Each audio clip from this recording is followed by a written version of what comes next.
Welcome to the Anthony Plog podcast. I'm Tony Plog, and today we'll be speaking with the iconic principal trumpet of the Cleveland Orchestra, Michael Sachs. In addition to playing in the orchestra, Michael is music director of the Strings Music Festival in Steamboat Springs, Colorado. He's highly involved in a national brass ensemble and has been very important in producing their marvelous Gabrielli recording. He's the head of Winds and Brass at the Cleveland Institute of Music and has given numerous master classes around the world. And in addition, he's the author of Daily Fundamentals for Trumpet, the Orchestral Trumpet, and the Complete Mahler Symphonies for Trumpet. That makes me tired just saying that. So welcome to the session, Michael. Thanks, Tony. So my first question, with all of those things, any of those would make a career for most people. And I'd sort of like to go deep on this. How do you do all of that? How do you juggle your time so that you can get everything done and not go crazy? You know, it's an interesting question. I mean, you and I have known each other for a very, very long time. I mean, we first met when I was 17 in my senior year of high school in Santa Monica. And I've always had a lot of curiosity and a lot of drive in any number of things that I've been interested in, whether it was trumpet, whether it was sports, history, any number of different things I've been interested in.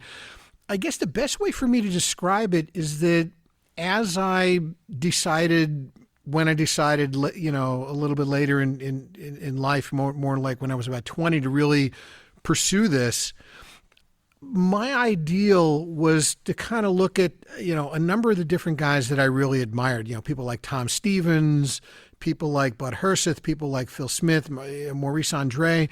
These were guys who did, a lot of different things. And, being a big baseball fan, I guess I think about, the greatest baseball players, they call him a five-tool guy.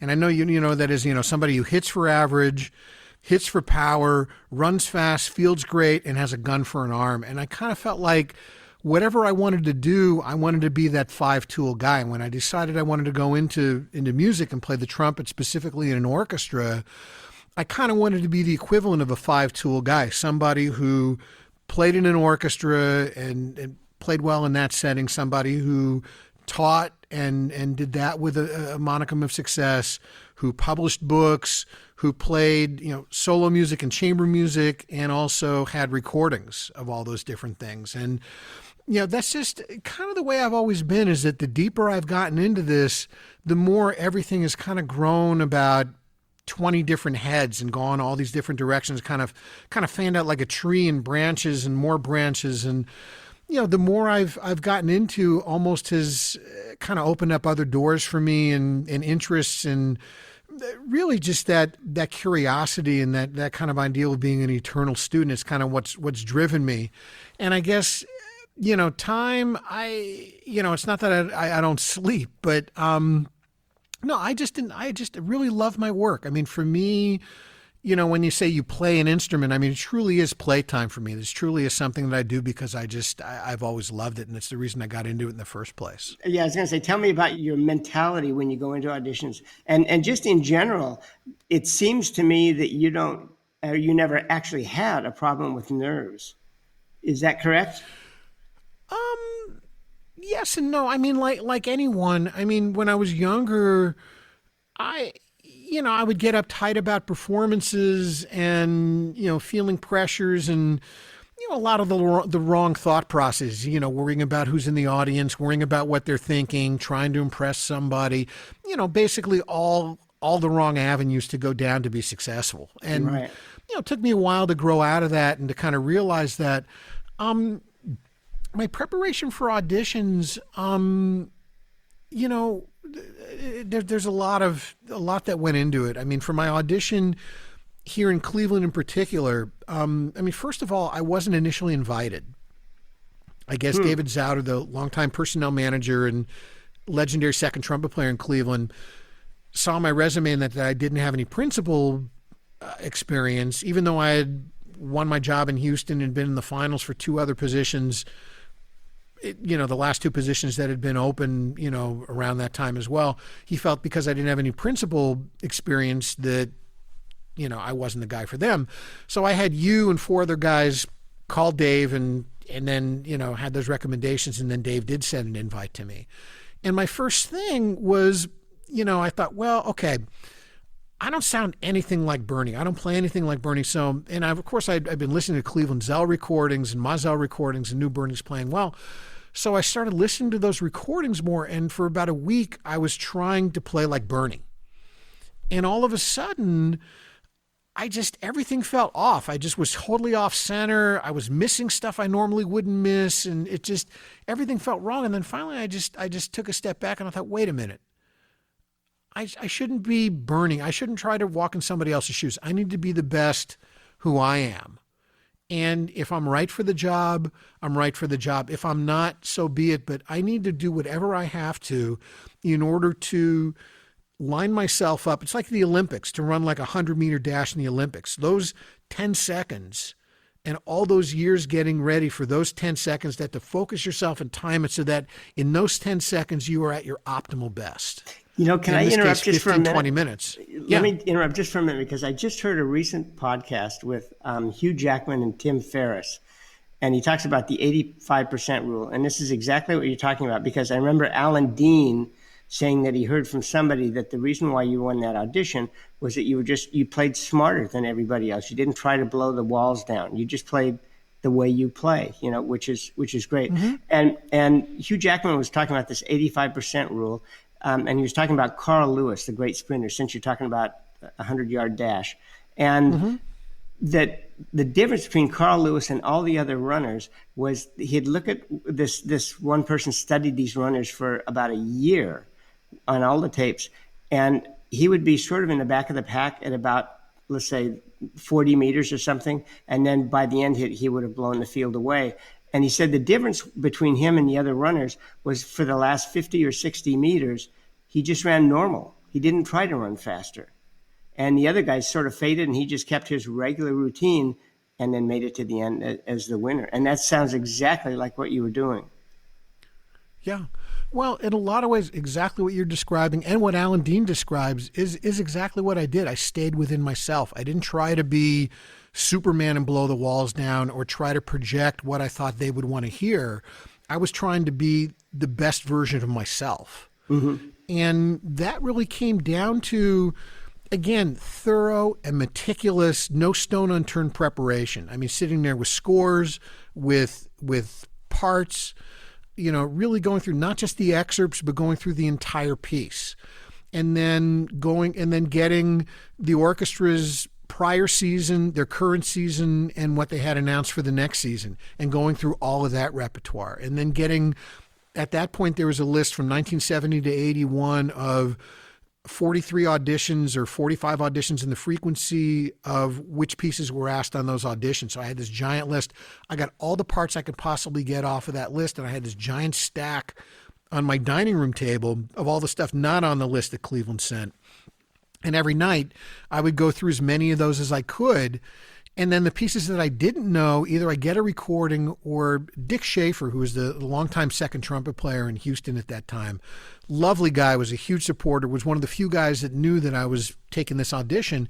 And I would go to Dick's house and I'd say, hey, listen, could you show me what are they looking for in this piece? And he'd explain, or he'd give me a recording or tell me what recording to get. And I wanted it to be like, instead of the list that they sent out for the audition, I wanted to go in prepared to play standard orchestra repertoire. That was my mindset, that I didn't care if they asked me Leonore 3 or they asked me Wozzeck or anything in between. Mm-hmm. It didn't matter. I felt like I was prepared to play. I was in conditioning. I was in the shape of my life. And mentally, I was prepared to play everything on the list from anything in those pieces and anything that orchestra had played over that season, the season before, the season to come, and anything that had been asked in any audition potentially. And that kind of mindset and that kind of preparation freed me in a lot of ways, because I'd been working on this wide range of expressiveness and really compartmentalizing that each piece I wanted to tell a story. I wanted to transport the listener in that moment into Petrushka, into Pictures, into Pines, into Scheherazade, into Mahler 5, and inhabit that piece and bring the audition committee into the piece that way. And, that also freed me because I wasn't nervous. I felt prepared. I didn't care what they asked me. It's like they could ask me anything. And that kind of confidence goes a huge long way. And that's really the way I've prepared for everything that I do in the orchestra. Everything I do in the orchestra, I know exactly what I want to do, every single note of that piece going into the first rehearsal. And it was the same thing with the audition, that I knew what I wanted to do with intention and with a compelling musical presence from the first note that came out of my horn. So that incredible amount of preparation actually let you be totally free then when you played. Oh yeah, it released me, and that was something that I figured out when I was in school in New York, because I remember it was very specifically, and I remember the date even. It was March 15th, 1985. I was 23 years old. I was playing principal on Strauss' Also sprach Zarathustra. Whoa! With the Juilliard Orchestra? Yeah, with the Juilliard Orchestra. Mm-hmm. And it was one of those things, I'd kind of had an epiphany about a month before where all of a sudden I figured something out about the way it feels when I move my air, when I play, just playing softly, playing loudly. All of a sudden, it's like I got this depth in my sound and a control in soft and the loudest ends of the spectrum. And I remember sitting there and playing that show and just feeling like I was just, like I'm talking to you right now. And it flew out of the horn, and it was at the end of that show, I just thought, really the first time I thought, okay, I think I can do this. I really think I can do this. And it was that kind of epiphany, but that was after, I mean, it's like that classic, cartoon or whatever, where you got the iceberg where it's a little bit sticking out of the water and there's a giant thing under the water. Mm-hmm. Of what the iceberg is. And I just felt like that was kind of, I'd had moments like that leading up to it, but that was kind of an aha moment for me. Yeah, it's interesting. Like, okay. Interesting you mentioned an iceberg, because Hemingway said that great writing was like an iceberg, that 1/8 is above the surface and 7/8 is below the surface. And I guess in terms of preparation and all that is the same thing. Oh, it's completely that way in anything that you've ever heard me do, that it's always been like that. And that goes back to my time with you and starting to understand what it takes, because, I remember there were a few lessons I came in and I wasn't that prepared, and, you were nice about it. You didn't rip me a new one, but, you leaned on me kind of like an older brother, just kind of like, hey man, get your head out of your rear end, and, you're not doing what you need to be doing. Come on, let's go. And, you challenged me that way. And, starting from then, it's something that, all of us are wired differently and motivate differently. And, for me, that was kind of, the way I learned to do stuff was just that I realized that, if I was meticulously prepared, I wouldn't be nervous and I could be much more in the flow of things and ultimately much more successful. So I guess, going back to your initial question, maybe about 20 minutes ago, sure, when I was younger, I would get very nervous for stuff. There was, there was one audition I took where it got to the end. I was actually playing in the orchestra and I got cottonmouth and I was shaking, and I was I was just, nothing was coming out of the horn, and I was dying in the middle of some stuff. I remember Shostakovich 5 I was playing, and I'm just dying on it, and I thought to myself at that point, it's like, man, my career's over. I can't do this. And I got home, and after being pretty down for about a week, I just decided to say, okay, let's take the opportunity to stop feeling sorry for myself and really look at what I was doing and why that happened. And I realized that, it was all in my mind, that I had prepared, I was ready to go, but I had created such a negative and incorrect mindset for that moment. And I had heaped so much pressure on myself for that moment that I made it a completely daunting and unnecessarily impossible task. And it was that shift of mindset that really is what changed. And it so happens that the next audition I took was the Cleveland audition. Wow. Okay. With Cleveland, in the last round, did you end up playing with a section? No. The Cleveland audition, funny enough, was the shortest audition that I ever took. Wow, that is really interesting. The first thing you think it would be the first thing they asked was, yeah, I know. The first thing they asked was soul of your choice. And I always played second movement of Haydn because I felt like my sound was my calling card. I felt like my sound and my musicality and the way I could spin a phrase on that was something that would separate me in a unique manner from all others. And so I always played second movement of Haydn. The next thing up was Leonore 2, the offstage call, so I played that. Next thing after that was the beginning of Pictures. And then the next thing after that was the lick from Zarathustra. I think it's just a little bit after. I think it's 11 bars after number 3. The bum bum beam bum beep bum bum bum bum bum bee. Right, that the lick. low G and the high G. Yeah, and I just bombed that thing out. I played this fat as heck low G and just like cranked this like Pavarotti-esque, at least in my mind, upper G. And I was just like, when I was younger, I get really amped. I mean, I'm a frustrated athlete. I would love to have played for the Dodgers. And I would get really amped. And I was, and then the next thing I played was a Ravel piano concerto. And I played it and I was still a little amped and I was probably a little heavy with it. And I was about to ask him if I can do it again. And Christoph von Dohnanyi, the music director at the time, right as I was taking a breath to ask them if I could play it again. And he said, "Excuse me, would you mind playing that again, but more leggero?" And I was like, whew, reprieve, which is exactly what I wanted to do. He was in the first round? Sorry. He was in the first round. Wow. Yeah. Normally you there don't was hear no that at all, that the music director No, is the Cleveland round. The Cleveland Orchestra, up until recently, never had a screen. And the committee is the remaining principal brass players. I mean, all the principal brass players, the remaining members of the section, and now we have, I think, one or two, just random, brass players for brass audition.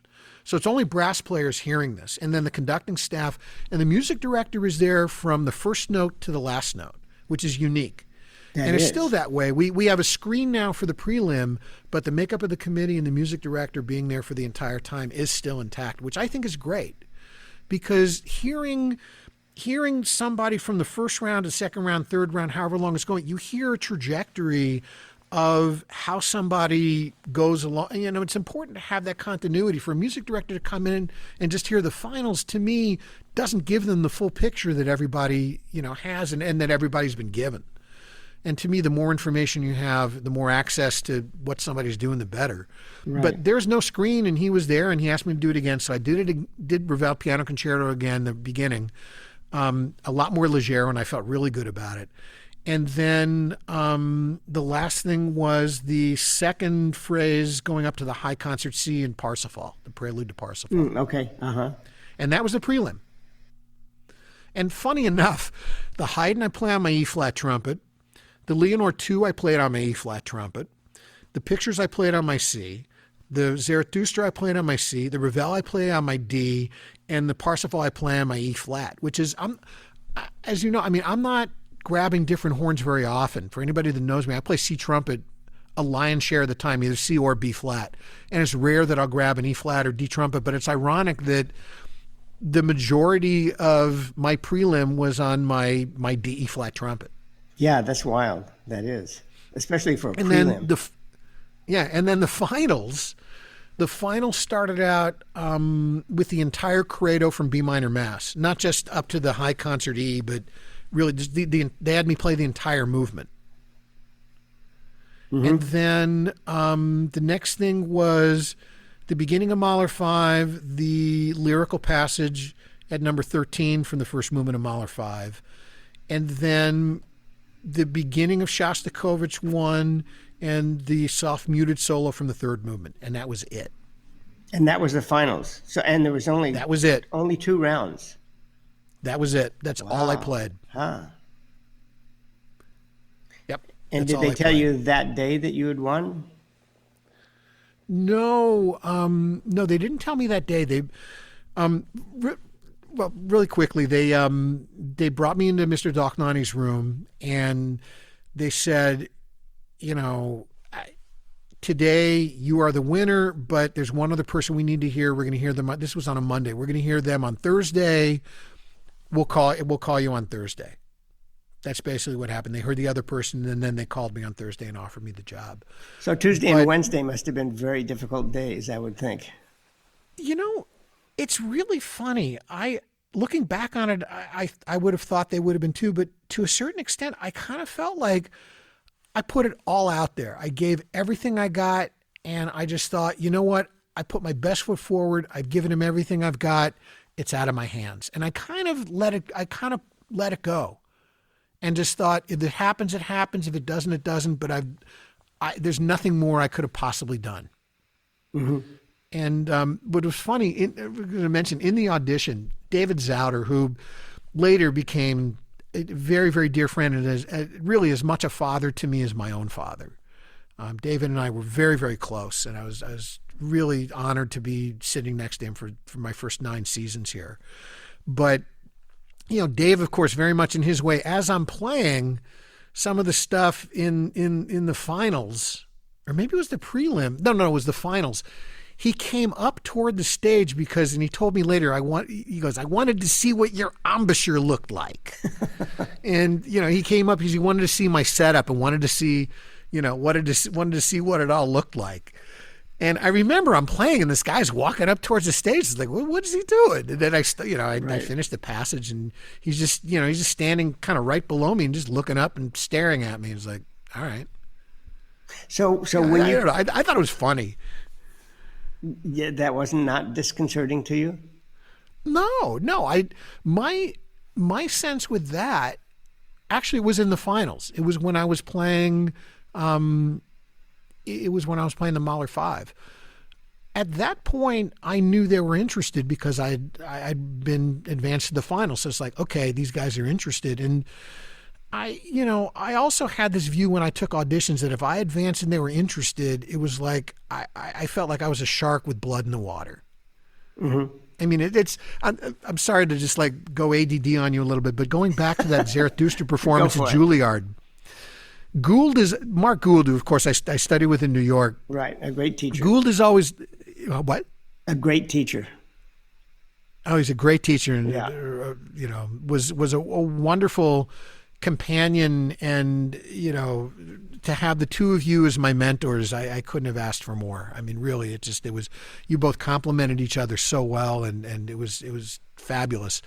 But Gould has always told me that after the Zarathustra performance, he realized that he's always told me that that's when, like, me as the assassin was born. And that's kind of how I went about things in auditions. I felt like the further along I went, the more focused I got, the more charged up I got, the more I just went after it. And that's something that a lot of guys don't do. A lot of times I see people when I've seen auditions since, is that they get in the finals, they kind of start playing it safe and they recoil, and I leaned into it and I went further at it. I mean, it's just, sensing that I was getting close. I wanted to close. I wanted to close the deal. I wanted to, shut the door with this and get it. And that kind of determination always kind of drove me in those audition situations. And I feel like that's one of the things that got me over the finish line and still does when I perform. You're from Los Angeles, so do you remember the name Michael Cooper, who played for the Los Angeles Lakers? Yeah, of course I remember Coop, man. Okay. Great 6-man. Yeah, and a great, great defensive player. And so he always had to guard Larry Bird with the Boston Celtics. And there was a quote from Cooper that I saw in a book, and he said, when you look into Bird's eyes at the end of a game, it's like looking into the eyes of an assassin. And that sounds exactly like what you're talking about. It's time to close out the game. That's exactly right. And I feel that way in my job too. I mean, it's the kind of thing that, growing up, the great players want the ball at the end of the game. Right. Jordan, Bird, Magic, Kareem, those are the guys, they want the ball. They're not shying away from it. And I wanted to be in a position where mentally I could be that guy. And I feel like I've kind of became that guy. I felt very comfortable being that guy that, in crunch time, I'll carry the ball. I remember I have you no said, problem with that. Sorry, I'm interrupting. Go ahead.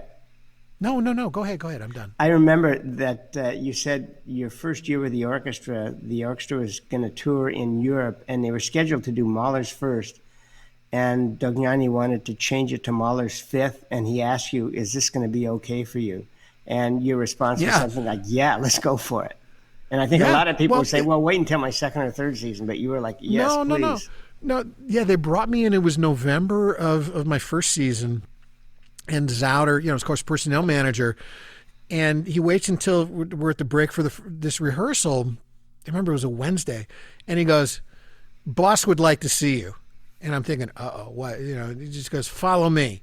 And I walk in there, and walk into Dognani's room, and there's Tom Morse, our executive director, and Zouder shuts the door behind us, and these three guys, and Zouder goes, "Sit down, young man."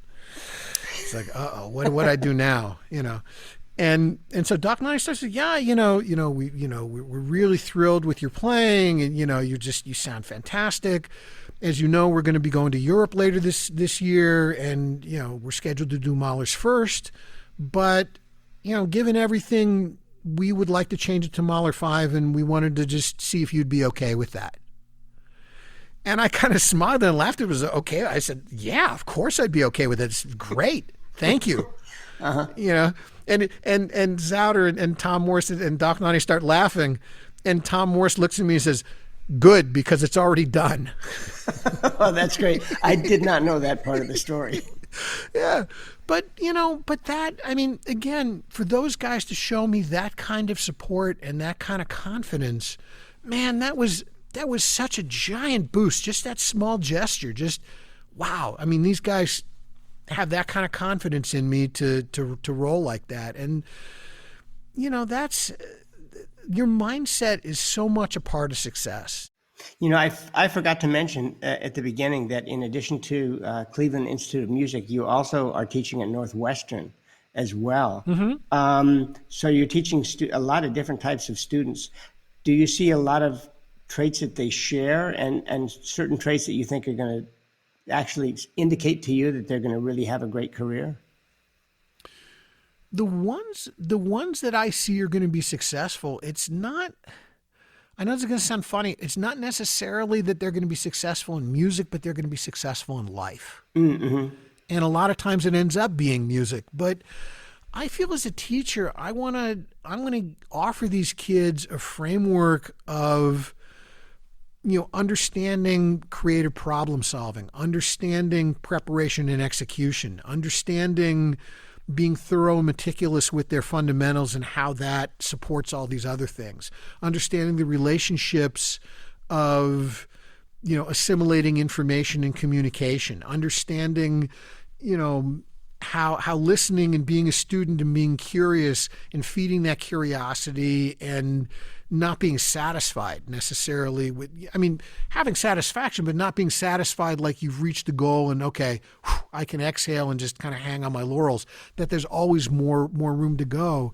That the students that I see doing that are going the extra mile, that are listening to more stuff, that are doing more than just what you're assigning them, those are the ones that I see as being ultimately successful in whatever they decide to put their mind to. Right. And for some of them, it's going to be music. For some of them, it's going to maybe be something else. But that's the main thing that that I'm really looking for in a student, is that kind of mindset and that kind of desire and that kind of motivation in whatever they're doing. When Mark Lawrence was first joining the San Francisco Symphony, I think he was 25 years old, and he got a call from a father who said, "My son is a trombone player, and could he take lessons from you?" And Mark said, "Well, I'm really not teaching young kids." And he said, "Well, could he just play for you?" And Mark said, "Okay." So this kid played for Mark, and Mark said, "I'll take him." And this kid was Joe Alessi. And I asked Mark, I said, "What was Joe like as a student?" And Mark said, in the middle of the week, Joe would call him up and say, "I've already prepared everything you've given me. What else can I do to prepare?" And everything you're talking about today is about preparation and being methodical. And I remember you talking about your connection with John Williams, and you premiered the John Williams Trumpet Concerto, about how methodical he is in the way he approaches things. And you tend to think, again, these people are so off the charts talented that it just sort of flows. Music just flows out of him, or notes just flow out of a great player. But it's just being so methodical and so prepared day after day after day. It's not exciting stuff. It's not sexy stuff. It's just putting in the work in a very engaged way every day. Now, there's nothing more important than what you just exactly said. And getting to work with John Williams was, again, I keep using this term, but one of the great honors of my life to get to spend time with him, to get to work with him. And I mean, you look up Mention the dictionary and you see a picture of John Williams. I mean, you will not find a more generous, kind, wonderful human being on the planet. And in every setting over the last, now 27 years, he is always like that. And, I can't thank him enough for, allowing me into, his orbit, and, for him to allow me into his process, and to, in many ways showing me his process and the way he would work and the way he thought. And, a funny little anecdote. One time I was at his house. What usually happened was he would send me sketches, and then I would be coming out to visit my folks in Santa Monica, and then I'd come see him. He lived just a couple blocks away from UCLA, so only about 15 minutes from my folks' place. And I'd go over to his place, and we'd work through some sketches, and he'd show me some other stuff and ask questions. And a few times I just kind of like, you're asking me, why are you asking me? You're John Williams, and is it Joachim was the one who Brahms wrote the violin concerto for, uh-huh. And he said, if it's good enough for Brahms and Joachim, it's good enough for you and me. That's Brahms great. Asked Joachim for input, and he was always asking questions like ergonomically, if I do this, would that help change this, or without, how long could you go in one breath with this and the phrasing and that and a tempo. And then one time, we were working through some stuff, and he got a call, and he said, listen, this may take about 20 minutes, but where I'll be, go ahead and play if you want. It's not going to bother me, but just, it'll be about 20 minutes. I hope you don't mind. Said, of course. So I'm playing, and I'm doing some stamp and, playing some pedal notes and everything. He comes back in. He said, those low notes you were playing in about 5 minutes ago when you're going down to the low concert D and the concert C, would it be possible to work that in some way? And I realized he was on the phone and he was hearing this, and something like caught his eye, and it's like, And I just realized there was nothing I could do that he wouldn't catch, that, if it was something that sparked something in him that he wouldn't, think of using. And that right there to me is just, he's always thinking, he's always searching, he's always on the move and seeking information and ideas. And that was incredibly inspiring for me. How long did it take him to write the piece? Do you remember? I first saw sketches of the piece, I want to say about 2 years before. Mm-hmm. And then it was done maybe about 4 months before the premiere. And then most people don't know this. The first performance of it was a performance at the Riviera Country Club in Pacific Palisades with a piano. In episode 2, I'll be talking with Michael about working with John Williams on his concerto for trumpet and orchestra. He also talks a lot about David Zauder, who was second trumpet and personnel manager of the Cleveland Orchestra. Zauder actually influenced Steven Spielberg in the making of Schindler's List. He also talks about cornets versus trumpets in terms of sound, pranks, some great pranks that happened with David Zauder during performances of Ein Heldenleben. Talks also about learning music when he was a student and how that possibly differs from the way students learn music today.